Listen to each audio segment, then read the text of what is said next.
me say you want to know him dear. Name of me for Radiatum and then a mom. Baby, I will say a name 29. Then I am come on near Radiasi, and I'm not also there Radiasi. Your Pajani day, your catcher said, why am I? I am fair. We are one of the Radias of your one. You are not the Radias of Canada. So we are force. We are one of the Radias. You don't see. I rather be on the other junior. Yeah, that was it.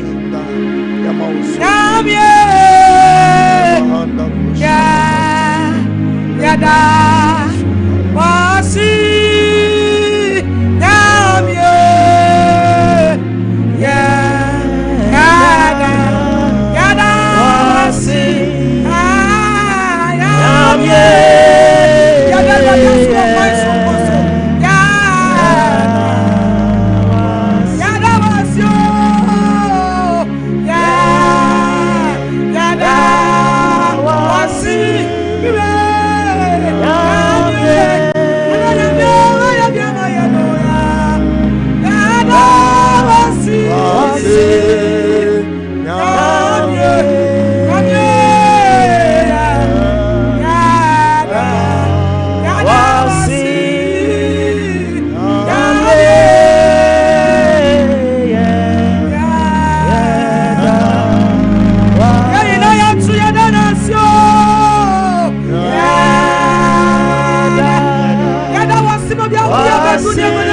From January to December, Wakaya war, Wakoya Mobile, Wakroya, Wakaya so, Yana Primo, Wamaya Wama, Yano, I am for Cedar Melody.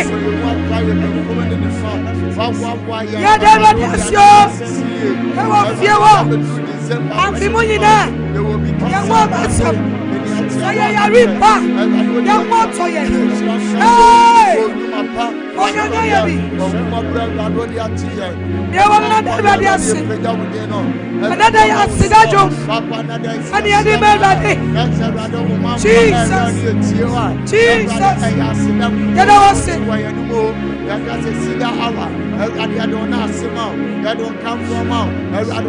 Jesus, Jesus.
Oh!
yabambo fo yama udin so eni mu yam sayire ye pejao ye tuntum uni ye na tinu ye kwase mu sa uni ye na tinu ye awama sanu sa wa ya so awama ye mu amasa santa chama da ya boje wona dia ye wa Cedar for dia ni ade manwo na wa sisi won tikun mama ye eni mu yam kan ajidi fo yinanka amen amen hallelujah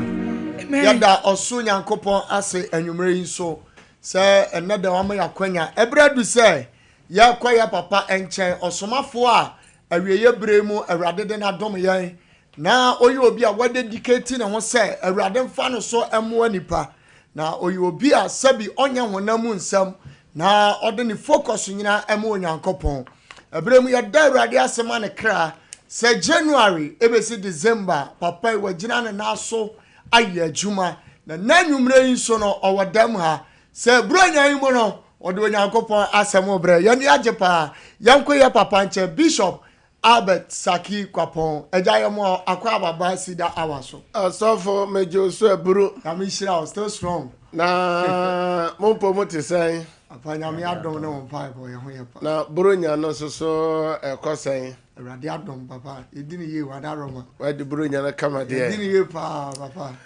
wadi amamfa akonyan so na mema Sompa TV ahwefo ene Sompa radio tiefo nyina mema mo nyina fishapa afenko na afenya dan embeto yen yenim sa mo nyina mo ho ye amen yaso ya ho ye na enkanka Cedar awa ahwefo ne tiefo nyina ye mamo afishapa afenko na afem embeto obibia asundwemo afesesa na obibia koma so ade abem na nyina ye bom ehire urade ne kase ye na ye ma urade den so hallelujah amen ma me fasa akwanya so na mentia asempa nipa fo ye mamu nyina fishapa ofosuo aboaje ninti fosuo one o team omono asamoa ene nation lumba baby bia mo bia kwantabisa ena kokosechi ye mamu nyina jo ye ngira kwanta so entwen omani na ya betwen mo anso so ye hune se ya se mo buronya na ase enti nyankopon onhira mo pi hallelujah amen ahwefo ne etiefo nyankopon onhira mo enkanka mo so amosan mo mbre na mo fa mo phones na mo de everything was space no so meka social media no so nyankopon onhira mo YouTube Facebook ni nyina nyankopon onhira mo amen na megira Cedar awa nan mo ada obibia se ye ba kasa fidie so mo se mo mre no mo adaje na mo ne ye som ye efiri se ye ba fidie so ye bie life se tumwa na eso aye she ye ponwa na eso aye she ka ye ba ye ena ye kanyame ase na mo antia ka ye mpo ya ba mu bebu anso mo de motive mo radio eto ho na mo tie ye eno so na edi nhira ni adanse pi so abramo no na ye gye urade edi se nyame oye adwuma kọ nanim na afia ewo ye nim a ye be wura mu ne de o nyankopon obeye ne nsankyerene ni na nwanwa adwuma no amen ama ahwefo ni etiefo hallelujah amen na menko MC arho na ene de etimahu se ene dodo no ekoburu nyanase na ya beto eye azuka bema one eye nana yaw abojese eye Euro chena na Euro chena se owo Bible mo wanyiri chena no so na abojese na anyiri buru nya papa nyame nhira omo se omo chinchime afidie no na me mo hwe nkonkran eye David no mo boy chuma Alex no mo boy chuma papa saso na systematic system me chia o baby o bia so o boy chuma nyankopon o nhira brother Philip so techimai eye me ma wa fishapa me nem se one team ni nyina wo ho mo ho ye na me chia omo nyina enanwumre osofo obi mfa phone that's right na onfro bi na obi so mfro bi na on kan kire ne se that's right Cedar awafo no omu ni buru nya na se na emmom omo ti TV no so se omo ne ahwefo ne tiefo ebe che Nyankopon asem na waka bibi a kire Awurade na Onyankopon na ode won hye ase free January no ode yakowure mu asunjemu a obibia ho ma asem te frene se onyame somafo no nyame akoa no nyame difo no that's right one ni team no Cedar our team ni nyina ayedan abedu enti ono so onye dan onfa ni TV ni radio no ento ho na ampaya ebedwa osofo ha be hye that's right ha be hye enti samre de yenko Facebook no yese Facebook ni YouTube ho no amanfo so ayadan ejira so den na yema omo akwaba emra so na yema omo afishapa ti Facebook no yema onwuram na yema omo afishapa ewo so Bishop Nyankopon enhira ye bowura Facebook o de adodo na ewo so bebre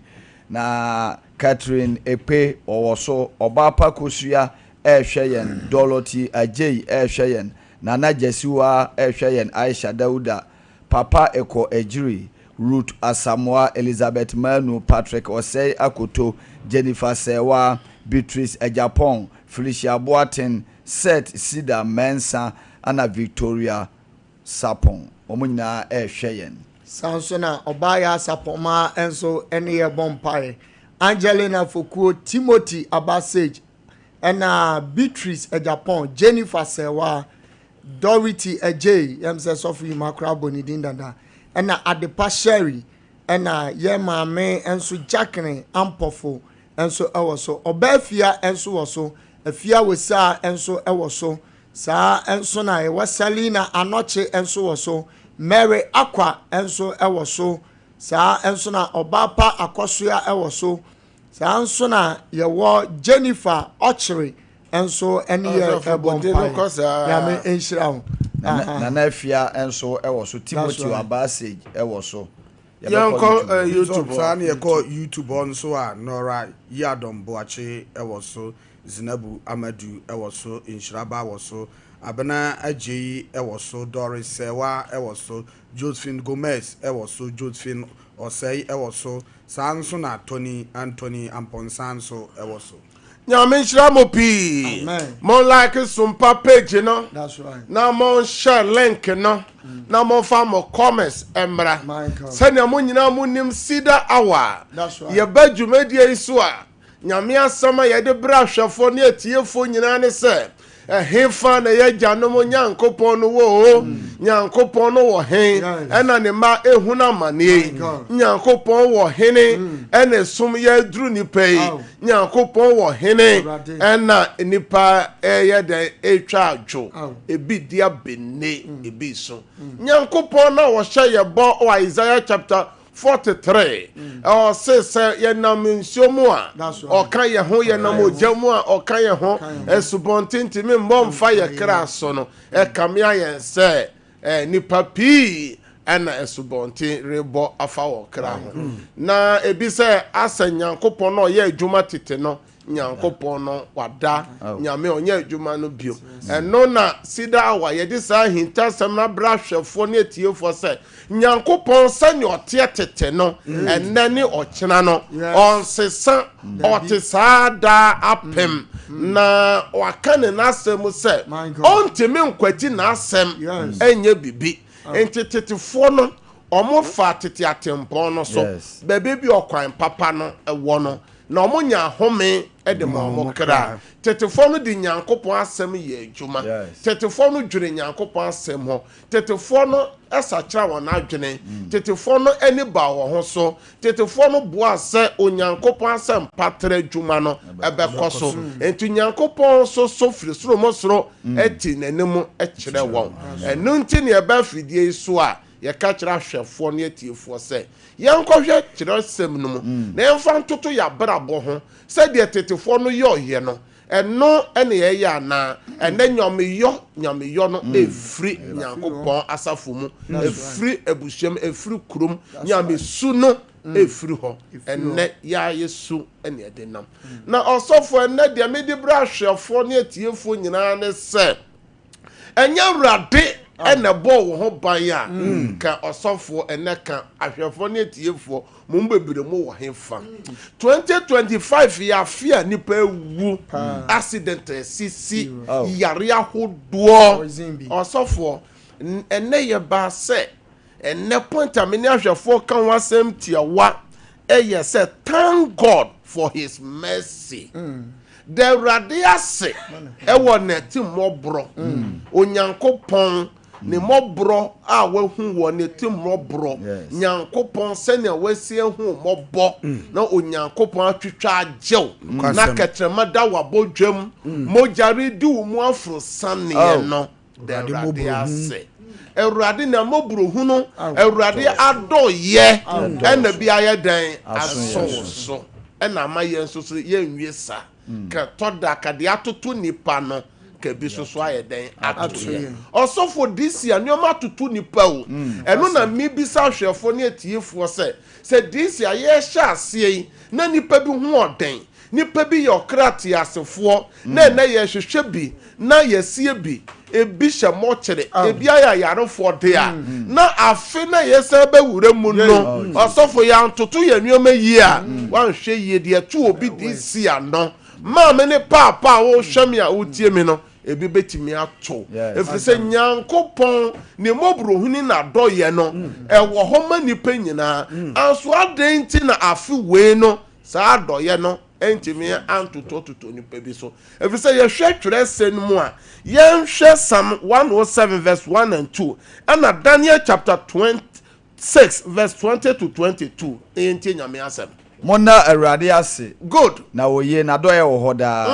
ma wona awurade age won nkasa wona waje won afiri ohunhiafo hallelujah amen enti ose ya na awurade ase enti wo a wo hwemi a wo tie me no bible no kire mu se obi bia nyankopon ajew enti osofo ena obi de awurade ase se nyame age ni kunu efiri yare mu nyame age ne yire efiri yade mu nyame age ne ba efiri yade mu nya awurade a ka yade bi e ball ne ba bi ni kunu bi no ka wawu obi so se nyame age onu ankasa efiri fidusu fo fidie mu ka accident bi ya dan ato no accident bi ato afom no owo bi ato afom no nipa bonofo bi ato afom no obi se enu nti oda awurade aso o se wona nyankopon age wo afiri bibi mu no wona awurade aso enti wa wo hwam ya wotie me dia na awurade age wo afiri mu a ena nwumrei oni ye bom wo Cedar awaso yi eda awurade nyankopon ase yenhwe Daniel chapter 6 na oben amnana no ode areho ene tia mu frɛ Daniel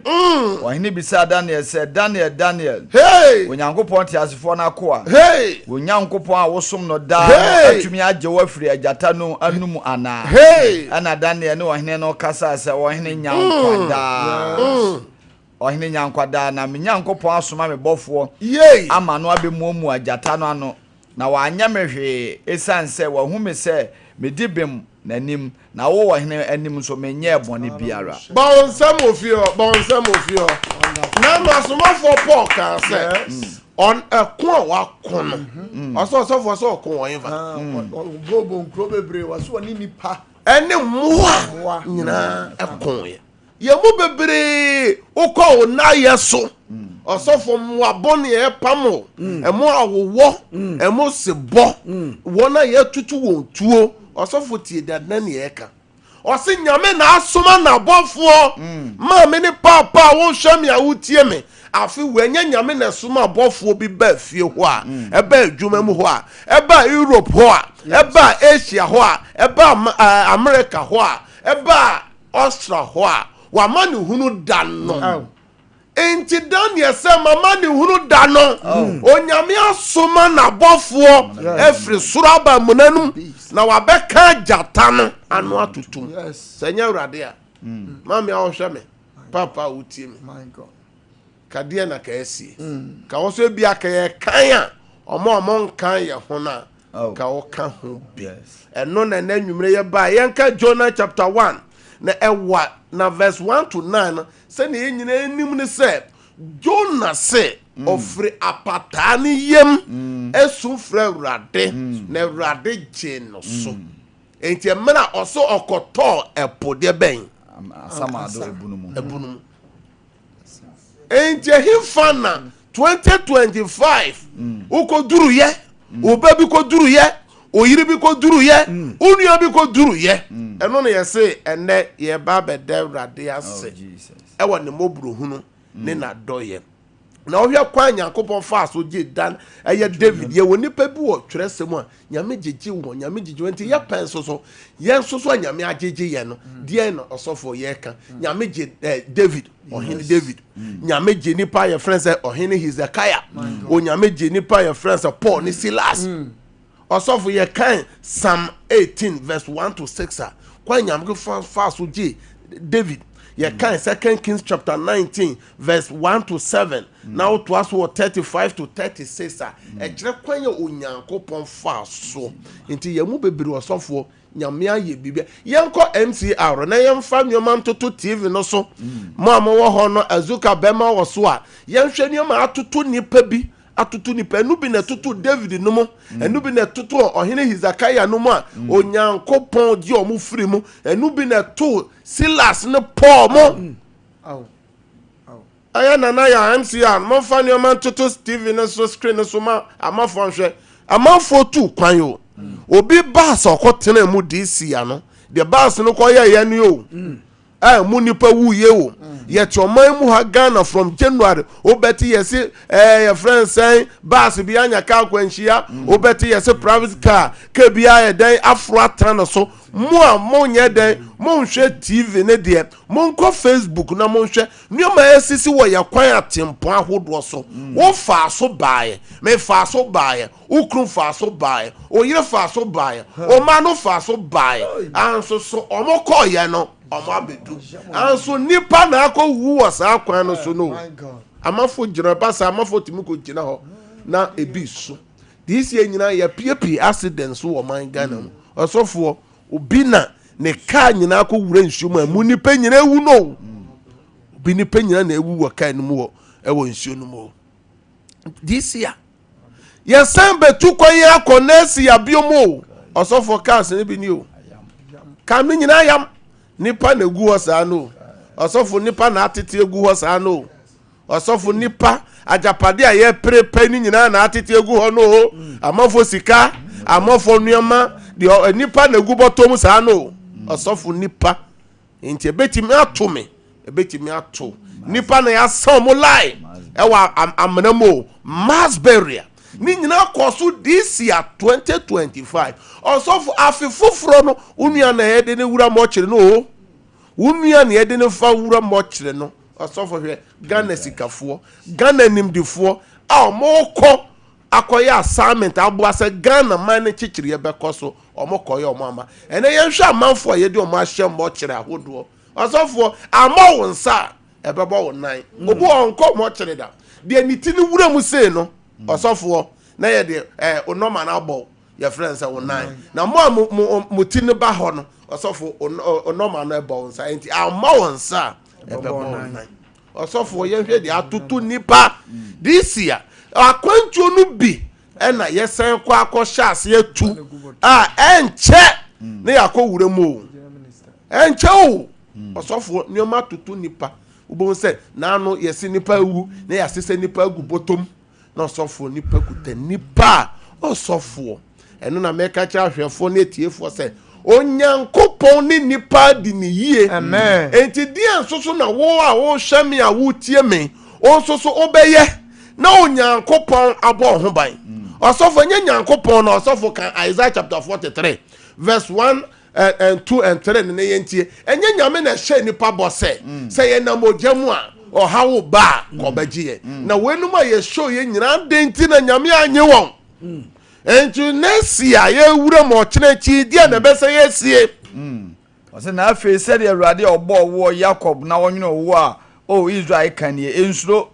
na maje wo mabo di ma frɛ wo me na wo me sɛ wo twa nsu a me ne wo na wo ho sɛ wo fa subonte mu a ɛmfa wo nkɔ sɛ wo na mogya mu a ɛre nhye wo na ogyaframa ɛnhye wo asɔfo na yɛdɛ na ogyaframa ahyehyɛ saafo yi ɛno ti na me ba aso yi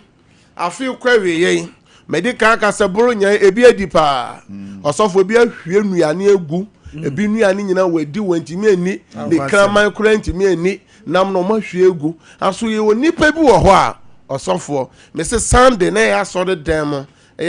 asafo baba akode nuama ba na asafo ma bi se ebi di sika ba se ye nche emfa ma kunafo kunani ba ku su na yere ho akam o se last year December se ya na ne kunu ewu amode na kɔhye fridge o sun sa kwada e wa so de dem ye che o mo nuama se o mo mfa kofi Sunday ya ye che nuama wa so de eno na me ba fidie so a me ka cho se ye o nuama bu o ha Nyankopɔn sa o so fo o ya o se da hia dem no o frɛ na obeje o so ye nkwa I Psalm 41 no verse 1 2 to 3 no entie na mo mfa sompa kyɛde no ento akire mame sompa kyɛde no asofo de na oka o se nhyira ne de odwene moburo ne ho o se nhyira ne obi a odwene moburo hu no ni hu awurade bɛgye no o se awurade bɛgye no dabɔne mu awurade bɛhwɛ ne so na wama no nkwa obama no nkwa na wahyira no asase so na onyine nhyɛ na tamfo nsa awurade bɛwowa no yade mpa so ne yade a oyale da ho nyina o dane no ma ne si ne yie obɛdane ama na si ne yie amen enti MCR no mfa sompa kyɛde no nto so kakra enti me ba fidie so osofo boso me nwɔtwe ni TV so ba ne radio so ba ɛyɛ ka enti kame no kansi kasama kame frowa kan choro se send sika mame na ka ya bebo no TV so no radio so nya kaketwa anso medical no ka se dwene mobroni hu dwene nyanka no na wo ye we na nyame bon ho ban na nyame hyira wo a wo ba be sponsor eye Cedar hour afia e ba be wure mu onuama be ye na ode abeboa ose osofo ose inhyira ni nipa bi odwene janka ho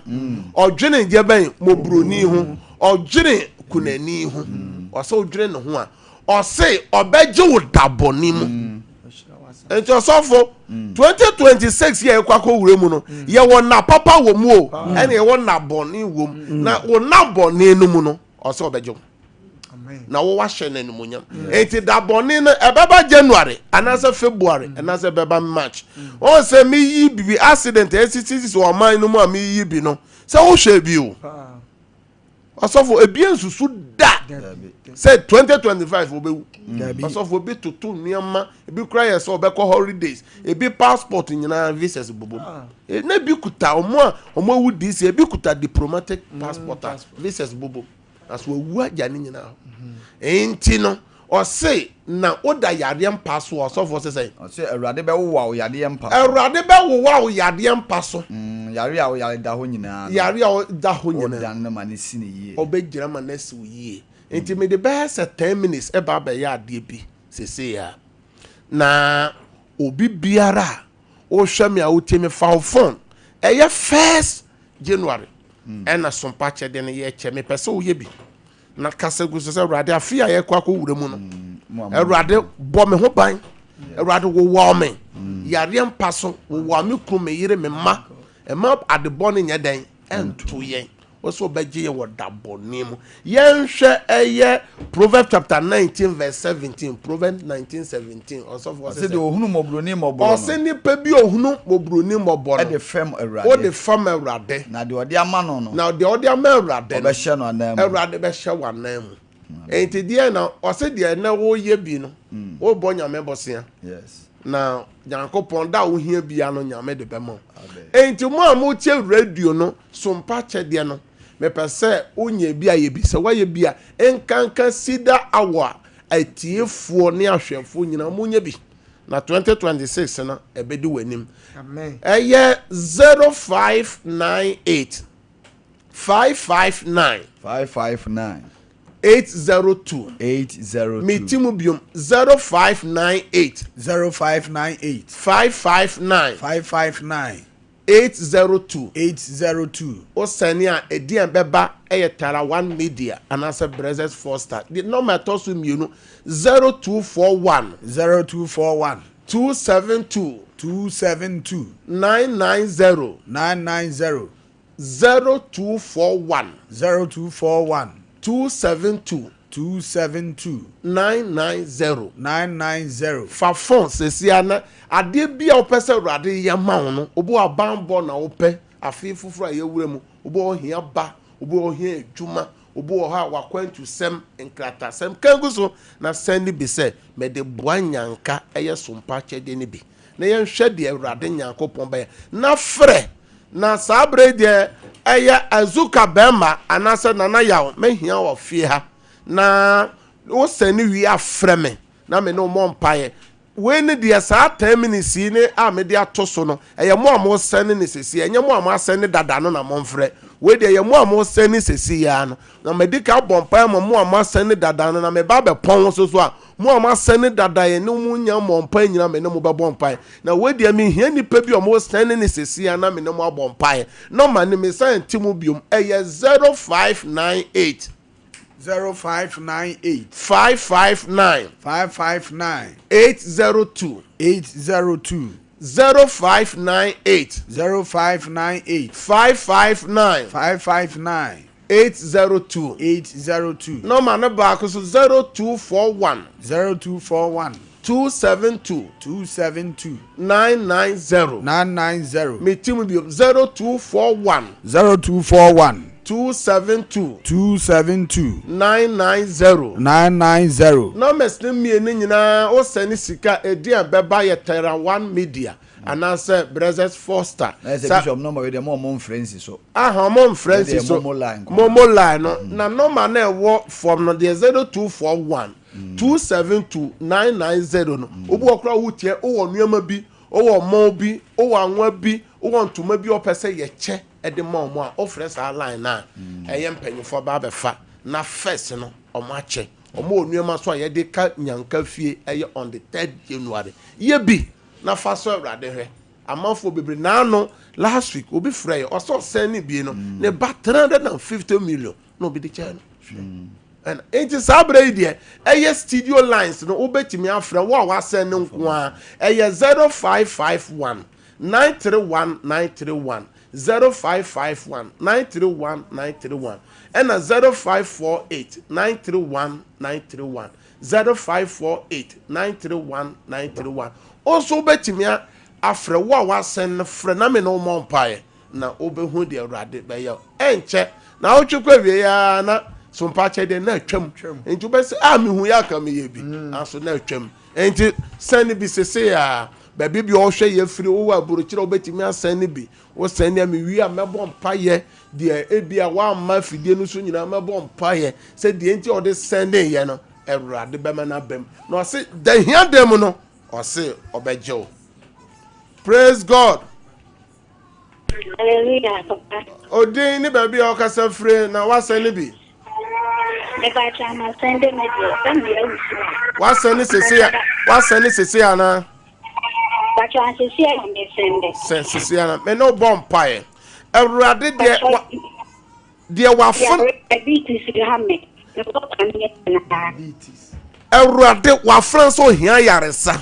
wakan wo wasem se obegye ye wo yare mpa so gye wafran free diabetes wo Yesu demo amen amen. Also obetimi afre mon kwaso fa sompa noves mo MCR my de papa. Praise God. Praise God. Praise God. Ojina so mame mon paema. Praise God. Hallelujah. Odini baby okasa free na wase ni bi. Me kasa free so me din di Madra. What's it? Say 100 cedi. Madra me no bomb pie. Awurade de wa from adwo aka gu sika no so wa send no ma wa sem a wa kan fa nyanka ne ekunafo no ho mmerem ma no wo Yesu dem amen Amen. praise God.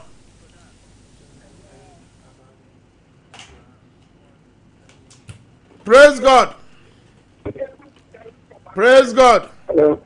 Papa. Praise God. Can't you count in the baby or Casafro? Obuase na papa Udini sir. What's any Cecia na say tete?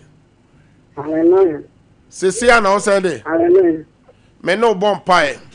Awurade de entia wakoi asende sika wo boase. Ma wasema wakafa ewesia ne kunafo ho mmeremu ma no. Amen. Amen. Also betime praise God. Hallelujah. Odini baby o kase from mama.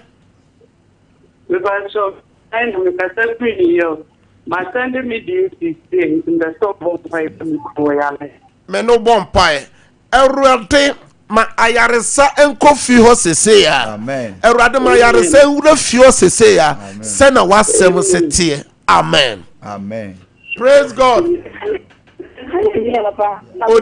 Odini baby o kase fro. Papa, I'm suffering to trust. What's an over there? Papa, Sesi ai. Me no bomb pie Awurade asem wa fana kan ode asene sikei ma wasem mrema no wo Yesu dem amen. Amen. Praise God. Hallelujah. Odini baby o kase fro. Kasa me de mi dem kasa free. What's an over there? Papa. Me no bomb pie Awurade ma wasem waka afa oma ho efa ekunafo na agyanka honum emremo wa friend de waka gu sika no so mrema no amen. Praise God. Hallelujah. Odeni baby o kasa fro. Because of my Mankesim. What's an over there? my tennis is here. Me no bomb pie Awurade ma wasem waka afa oma ho fa agyanka ne wesia ho emrema o sese ya wo Yesu dem amen. Amen. Praise God. I send them at the end, that's all one time. Your friend saying I told me the man is Elmina. Elimena me no bomb pie Awurade ma ne mrem de entia wa fana sene sika no emrema wa fana sese ya amen. Amen. Mo amotie radio no 0598 559 802 Momo line. Momo line no 0241 no waboso osofo me boma no waje so 0241 272 990 me timu biom 0241 272 990 edia beba ye Tarawan Media anasa Brothers Foster mamesanfa omugu so praise God. Hallelujah. O frefre hin what's an over there? Ene de nko na me ne mo bom pa me wie pa na ma bo nra de ni nyina ho pa na me bo ama me bom pa ma se de enti a wo sene ya na Awurade ma ne mre ma wo Yesu dem amen. Praise God. Also obetimi asene sese ya na wakasa gusika no sansa na wasende. Praise God. Hallelujah. Odini baby o kasa fro. Sompa chama send me there. Wasene ni sese ana se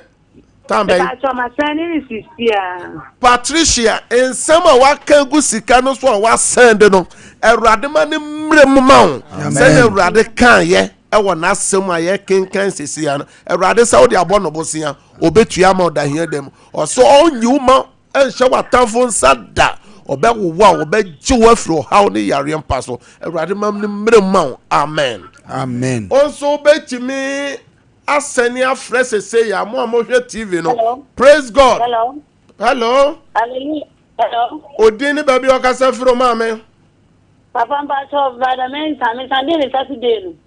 Me no bomb pie Awurade ma de enti o de seni sika ne mrem wo Yesu dem amen. Amen. me pese o sene ni sesi ya mo ama sene dada ni nyina ma mo mfre omo sene ni sesi ya me wi a mo ma sene dada ni nyina ma bom paye soronko amamo na ma ni eye 0241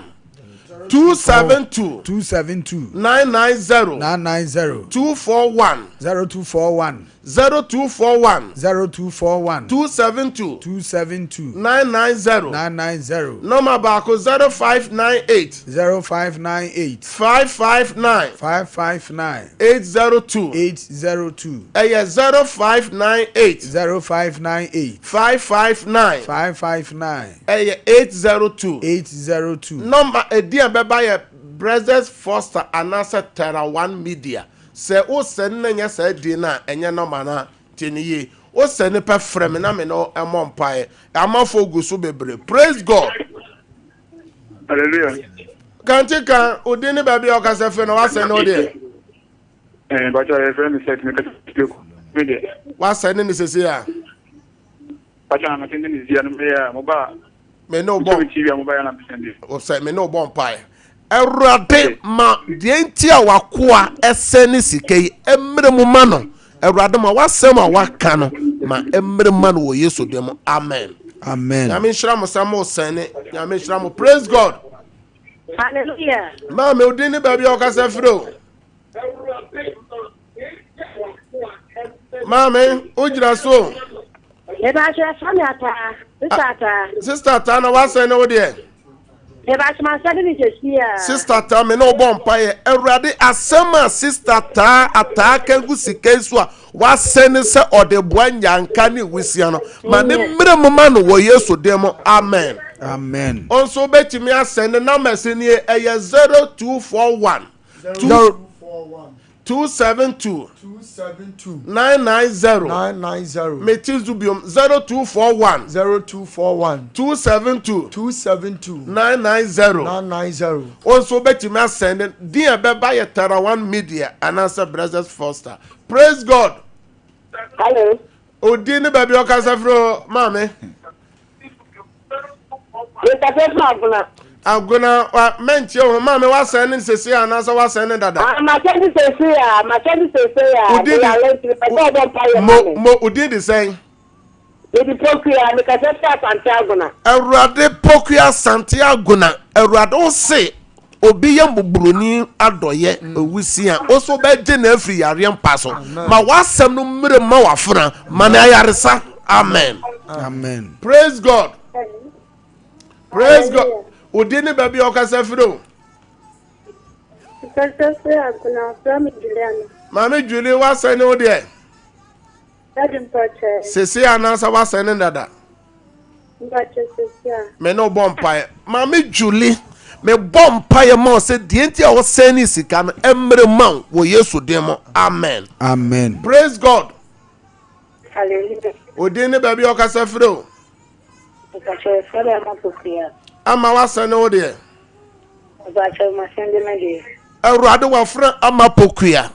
de wakangu sika no so wasende no ma emre ma no se na wasem se ena ya kan fie. Amen. Amen. Praise God. Hallelujah. Mpacho ma send 100 cedis. Your friend saying The from Adwoa de wakangu sika no so sende ye no emre ma wo Yesu dem. Amen. Amen. Praise God. Praise God. Hallelujah. Odin o mame Because a family lender make a sector for Kenya. Kenya cylinder wasane o de. Me try. Me bompa lender half Kenya se de wakangu sika no so wasende se ode dum mobura wafo ekunafo ne ajanka no Erade ma ne mmerema se ne na semte. Amen. Amen. Praise God. Praise God. Ojira so praise God. Hallelujah. Odini baby okasa freo. Me pacha family abige me ka se kono. Me pacha ma send me there. Abige kononom de wakangu sika no so wasende na Erade ma ne mmerema se ne na semte. Amen. Amen. Praise God. Praise God.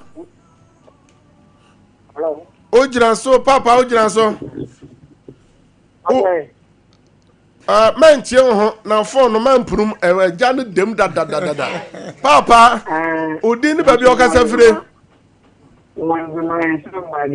Himai odin de san magi wa sende anopa no magembe de udosu ko wo Yesu mojam himai de enti o seni sika no radema ne mrema amen me se seni se afa phone no man ni 0241 krache wa mo no man na memo asole pi 0241 272 990 nyanka de wusia se na nyankopon se eni wo mo ho no enu na ye ya nyame ba free sromo so ehira yen na wo de ye ya wa yi wani ato ba bi bono ma no ye 0241 272 990 yes subio 0241 272 990 number back 0598 0598 559 802 yes 0598 559 802 send also DSS dia beba aye brothers Foster and I say Tera One Media wo send sesi ame no beba mpa amafo gira so papa praise God. Hello. Me funny pa best of 5 ubo udin na me no bo mpa udin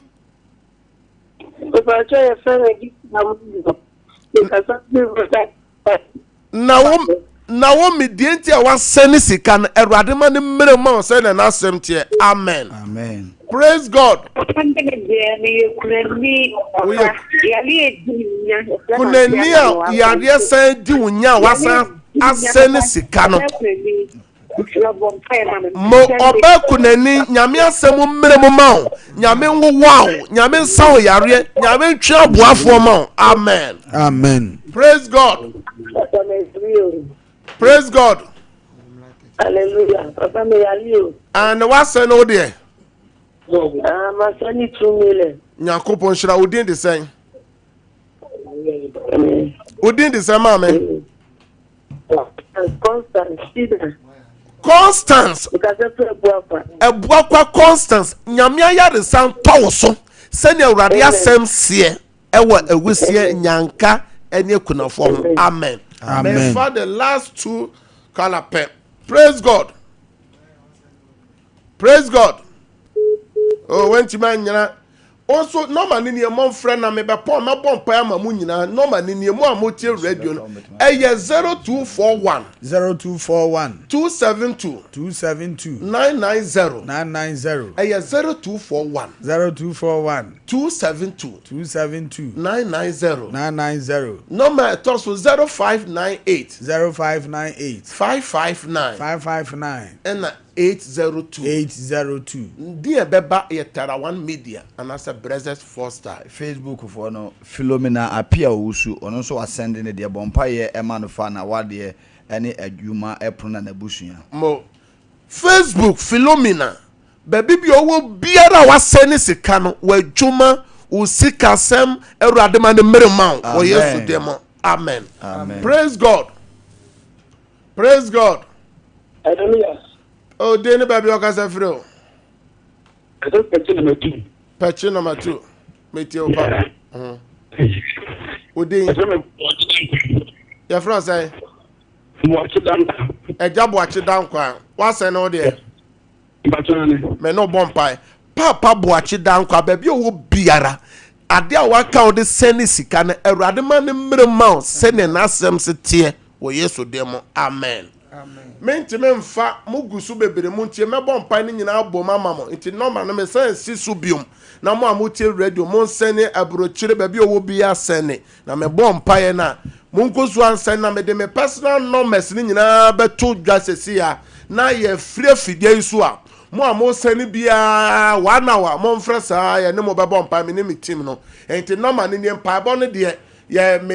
me preserve 1 hour to ho na me no mo abɔ mpaye mo a mo send bia na be ye nhira ma afefufuro ye wura mu number no ne 0241 272 990 0241 272 990 number exacto so 0598 559 802 0598 559 802 eye sompa achede send na twere sem na setie no oya obenya nhira wo afa na ohwe ye Cedar wa ye ba ye bompa egu nsuo so documents so fa odi esi so na announcement kese amede na 2026 ya kwantuo osofo send na 2025 nipa bi tu kwan a wa medu no wa nhwe ye 2026 no wa mfa ho anhye Awurade nsa yi a enti o kire nyame ya adom ye be kasa fa de na nipa ye ya 2026 no nyankopon bebo ye ho ba eno ne ye se 31st no osofo nya bia nyina na ofre Awurade a Awurade je wo so ye wo bia bi wo aye Awurade ani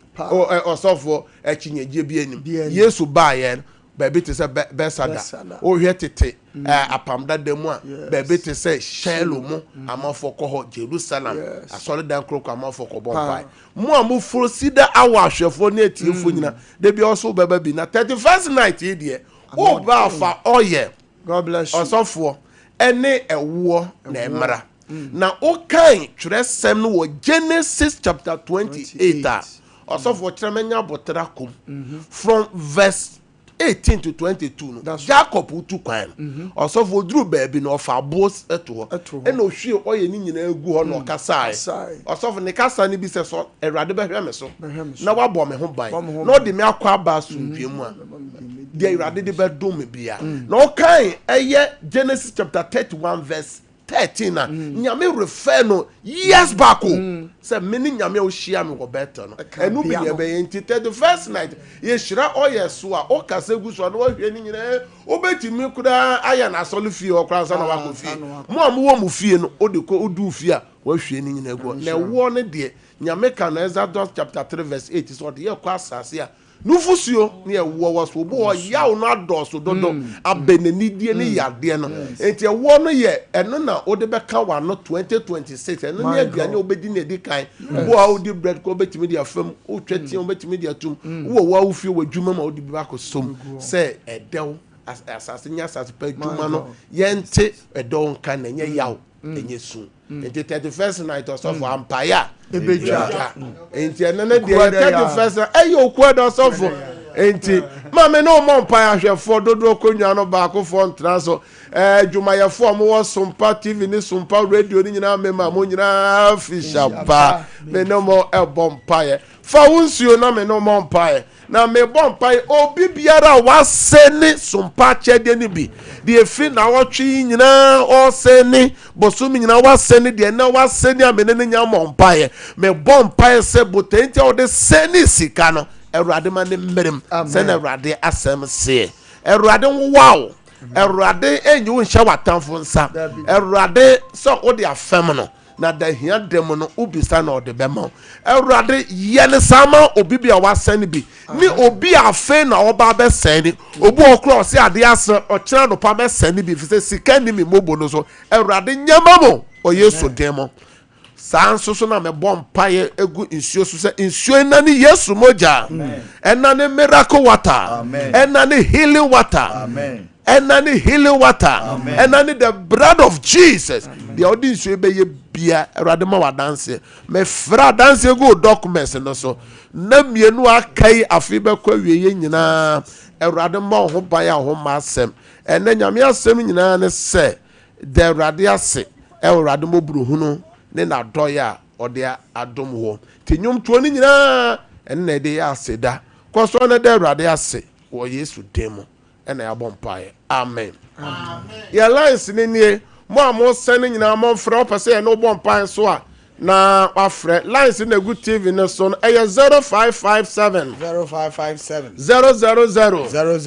967 967 0557 0557 000 000 967 967 0557 0557 30 30 90 90 80 80 0557 0557 30 30 90 90 80 80 0553 0553 53 53 53 53 89 89 0553 0553 53 53 53 89 89 o friend number say ya mo amo sending na no ba bompae o person say bibi o person ne bompae send yes one ma o chena be hia bye bye Through Anne Bekaya home our crossover 31st night 2025 yeah our Cedar Worship Center at Chumako Florida Mansina Hospital I was Sumanajo ya dia uradia sedaba breno na yesuagu so age ahode fofra ye de bewura afofofro ni mu empire banajo enkom hye wo gie anajo awurade hum be sane se be hia onyamidifo bishop abesaki kwapon ye nimno ye nimni fritete sida nyame oni ye woda bejia wode foforo ani akwankyira wode be hye afofofro ase na niema foforo abawa brabom 31st December 2025 yi akwantempo ani ka nyina ni kire Cedar Worship Center afofofro ye be wuramu yi beji awurade awode wo 31st night na awurade nya obambofo okandifo na wonfa untwa afia ye besimu no anadogba akura tumi na den sakiraye eba wa brabom nyame ma eba 31st night bi ebetumi afre ahomatufo isom 0557 000 967 Anna 0557 309080 31st night crossover 2025 ya beje uradia huodio na 2026 aya afepa amaye